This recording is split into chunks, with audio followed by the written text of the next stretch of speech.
আজকে আমি রান্না করলাম খুব মজার একটা পায়েস। আর এই পায়েসটা আমার অনেক পছন্দের একটা পায়েস। পায়েসটা আমি অনেক পছন্দ করি, আমার কাছে এত ভালো লাগে যা কিনা বলার মতো না।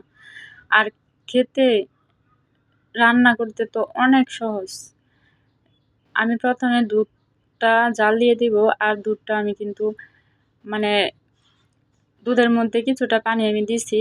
দেওয়ার পর সুন্দর করে এখানে জাল দিয়ে বলকানি উঠাবো। বলকানি উঠানোর পর সুন্দর করে একটু পরিমাণ মতো লবণ দিব, কারণ মিষ্টিতে একটু লবণ না দিলে মিষ্টিটা ভালো হয় না। অনেকেই মিষ্টির ভিতরে লবণ ব্যবহার করে না, কিন্তু আমি ব্যবহার করি, কারণ মিষ্টির মধ্যে লবণ না দিলে আমার কাছে একদম ভালো লাগে না। অনেকেই আছে লবণ ব্যবহার করে না। যাই হোক, তারপর আমি চিনি দিয়ে দিব। চিনিটা অনেকেই আছে যে একটু পরে দেয় না, চিনিটা আগে দেওয়াই ভালো, কারণ চিনিটা জাল হয় সুন্দরভাবে। জাল হলে কিন্তু একটা পানসে পানসে ভাব লাগে না। অনেকেই চিনিটা পরে দেয়, কিন্তু আমি একটু আগেই দিই, চিনিটা দেওয়ার চেষ্টা করি। যাই হোক, আমি দুটা তেজপাতা দিয়ে দিতেছি। তেজপাতা দিয়ে দিলাম কারণ গ্রানটা হওয়ার জন্য। আর এখানে আমি অন্য কিছু আর ব্যবহার করব না। তো যখন পানিটা অনেক সুন্দরভাবে বলক উঠবে, তখনই আমি এটা মানে সাবুটা আমি দিয়ে দিব আর কি।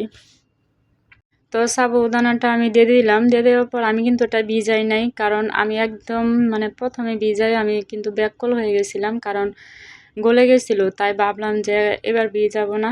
তো তারপর থেকে আমি ভিজাই না। তো সাবুটা কিন্তু অবশ্যই কিন্তু একদম বলকানি পানিতে দিলে তারপর কিন্তু এটা কিছুই হয় না, সুন্দরভাবে ফুটেও যায়। যাই হোক, তারপরও পারফেক্ট হতে গেলে একটু নিবা নিবা চুলা, মানে মিডিয়াম আঁচে জাল দেওয়াটাই ভালো। কারণ যেহেতু পানিটা শুকায়া যায় আর সাবুটা সুন্দরভাবে হয় না। আর সাবুটাও কিন্তু দানাটা শুকিয়ে গেলে পানিটা কিন্তু টেনে একদম নিয়ে যায়। তো এই জন্য হালকা পরিমাণ জাল দেওয়াটাই ভালো। যাই হোক, এই দেখেন আমারটা কিন্তু একদম পারফেক্ট হয়েছে। আর আমি একটু করে রান্না করছি যাতে ভালোভাবে খাওয়া যায়, ভালো হয়।